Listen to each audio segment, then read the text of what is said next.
দেখুন, আমাদের সেনাপতি এই কিছুদিন আগে দিল্লি যে ইলেকশনের পরে রেজাল্টের পরেই যখন দিল্লিতে ইন্ডিয়া জোটের মিটিংয়ে উনি যাচ্ছিলেন, তো বিমানবন্দরে একটা কথা উনি বলেছেন, আমি খবরটা দেখছিলাম, যে বিজেপি ভালো কথা বলে। বিজেপি আগের বারে বলেছিল যে 200 পার, তৃণমূল কংগ্রেস 200 পার হয়ে গেছে। আবার এই লোকসভা ভোটে পশ্চিমবাংলায় বলেছিল বিজেপি 30টার বেশি আসন পাবো। দেখুন তৃণমূল কংগ্রেস সেই রেজাল্টটা করেছে।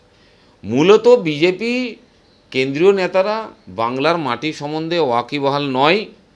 এইখানের কিছু বিজেপি নেতা যারা পাঠশালাটা ছিল তৃণমূল কংগ্রেসের কাছে পড়াশোনা, তৃণমূল কংগ্রেসের প্রোডাক্ট, পরে বিজেপিতে গেছে, তারা কেন্দ্রের নেতৃত্ব দিকে যেমন বোঝায় তারা এসে ঠিক বলে।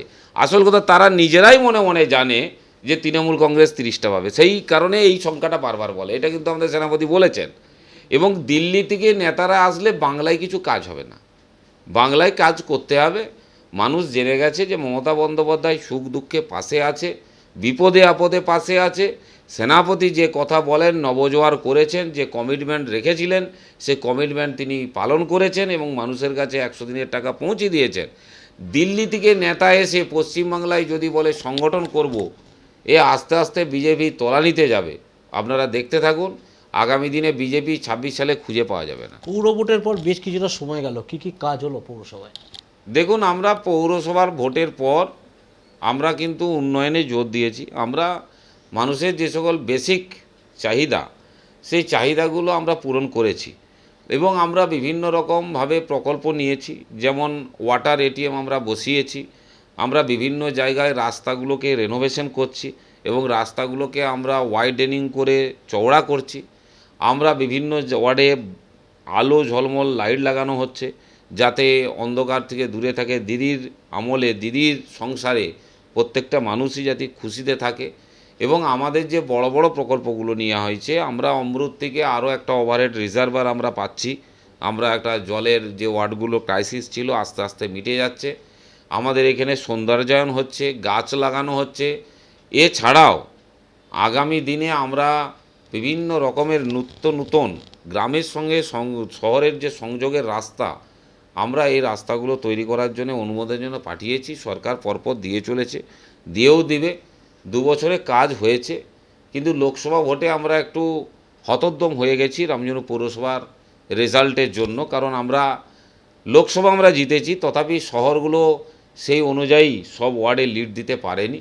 তো আমরা এটা পর্যালোচনা করছি যে কেন এটা হচ্ছে। আমরা তো পরিষেবা দিচ্ছি এবং আমরা পৌরসভা কেন্দ্রিক কোনো মানুষ সকাল থেকে পৌরসভায় আসলে ঘুরে যায় না, তার কাজ দেনেন দেওয়ার করে দেওয়া হয় এবং পরিষেবা প্রত্যেকটি ওয়ার্ডে পৌঁছে গেছে, কেউ বাকি নেই। ফ্রি জল কানেকশন, বাড়ি, সমস্ত কিছু মানুষ পাচ্ছে। তবুও দেখা যাচ্ছে পশ্চিমবাংলায় সমস্ত পৌরসভা, বেশিরভাগ প্রায় 80টার মতো পৌরসভা যে সেরকমভাবে তৃণমূল কংগ্রেসের পাশে থাকেনি। তো শহরের মানুষ একটু তো জল মাপে, হয়তো লোকসভা ভোট, এটা তো দিদির ভোট নয়, এই ধরনের প্রেডিকশন শহরে থাকে।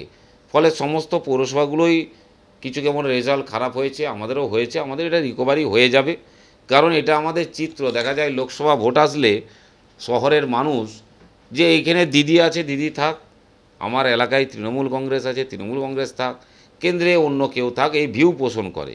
কিন্তু আমার মনে হয় যে এটার থেকে মানুষ সরে আসবে, কারণ তারা দেখছে যে যদি কেন্দ্রে একই ধরনের সরকার না থাকে, একই মনোভাবাপন্ন সরকার না থাকে, উন্নয়ন কিন্তু খুব বেশি ত্বরান্বিত হবে না।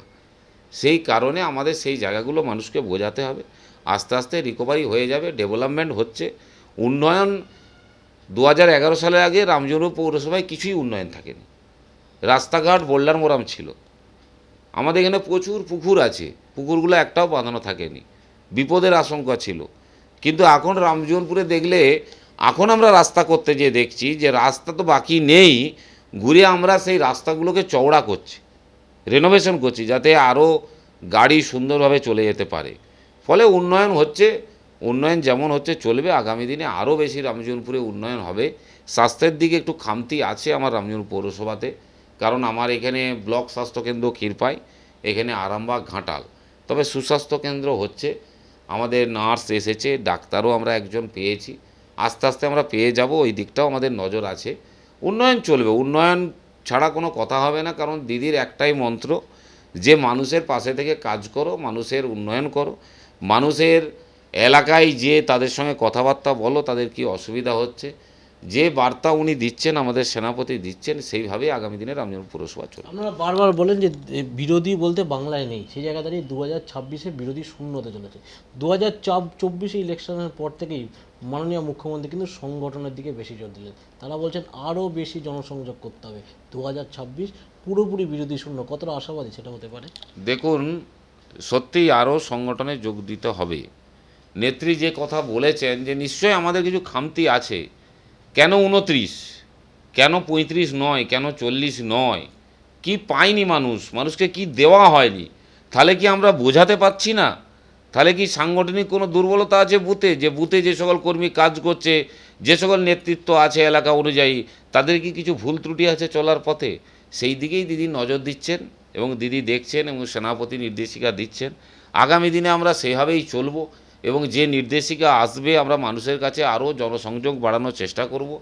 সত্যি দেখুন, বিরোধী শূন্য কথাটা ছেড়ে দিন, যারা বিরোধী ছিল, একসময় বিরোধী ছিল সিপিআইএম, দেখুন আস্তে আস্তে সিপিআইএম শেষ হয়ে গেছে, দিন দিন রক্তকরণ হচ্ছে, যতই নতুন মুখ আসুক মানুষ আর চাইছে না।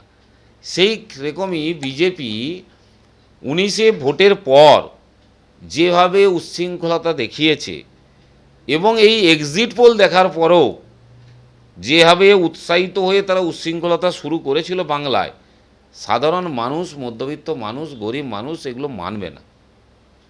দেখুন, তৃণমূল কংগ্রেস জয়লাভ করেছে, আনন্দ আছে, বিজয় মিছিল আছে, কিন্তু সেখানে এমন কিছু নোংরামি নেই যে যার জন্যে মানুষ অসুবিধায় পড়বে। সেই কারণে নেত্রী নির্দেশ দিয়েছেন, অভিষেক বন্দ্যোপাধ্যায় আমাদের সেনাপতিও নির্দেশ দিচ্ছেন যে সংগঠনে আরও জোর দিতে হতে হবে, আরও মানুষের কাছে যেতে হবে, পল্লীতে পল্লীতে যেতে হবে, পল্লীতে পল্লীতে বৈঠক করতে হবে, যাতে 26 সালে আমরা সারা বছর লেখাপড়া করি, কিন্তু লেখাপড়াটা কিছু কেমন জায়গায় আমাদের হয়ে গেছে মুখস্থর মতো, কিন্তু লেখাপড়াটা মুখস্থর মতো করলে হবে না, লেখাপড়া বইয়ের মধ্যে ঢুকতে হবে। এই সারা বছর ধরে আমাদেরকে নিরলস পরিশ্রম করতে হবে, তাহলে 26 সালে আমাদের পরীক্ষার সময় তেমন কিছু কষ্ট হবে না, আমরা অনায়াসেই জয়লাভ করব।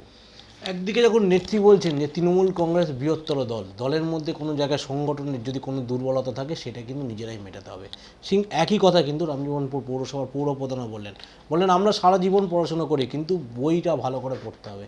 এক কথা তিনি বোঝাচ্ছেন 2026-এর জন্য নেত্রীর নির্দেশ তিনিও কিন্তু অক্ষরে অক্ষরে পালন করছেন।